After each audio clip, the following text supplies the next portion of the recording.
Algonquin Books and Workman Audio present Walls by L.M. Elliott, performed by Elizabeth Wiley. Chapter 1. August 1960.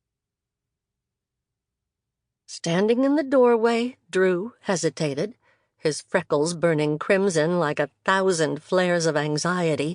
Any minute his red hair might burst into flames. "Snap out of it, man," he reprimanded himself. "You've done this before." 5 times already in his 15-year life: California, New York, Italy, North Carolina, and Virginia.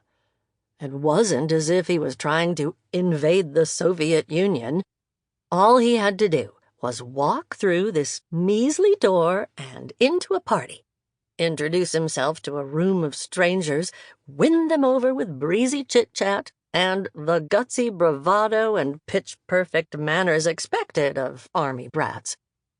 All the while knowing that in 2 years, tops, he'd most likely be pulling up stakes and saying goodbye again. No problem. "Go on, soldier," his big sister Joyce nudged him. "Remember what Dad always says?" Keeping their voices low, they recited, "To take a wall, you have to march straight and fast to it. He who hesitates is lost," whispered their little sister Linda. Drew and Joyce glanced down at the 11-year-old. She'd barely spoken since they'd crossed the Atlantic Ocean and taken the military duty train through Germany to Berlin. Their family dog Blarney, Linda's constant companion and protector, was too old for the voyage and had been left behind in the States. She'd been pretty darn shaky ever since. Joyce kissed the top of Linda's strawberry blonde head. "Full speed ahead, sweetie," she chirped. But the trio remained frozen.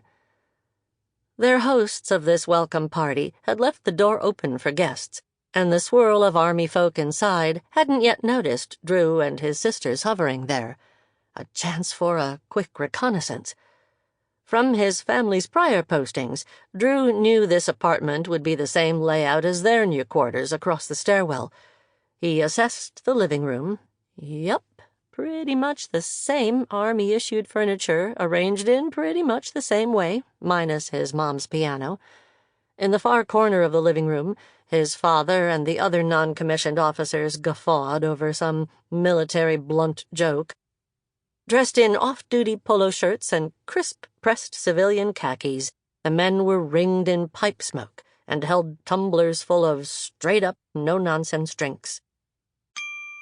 Sample complete. Ready to continue?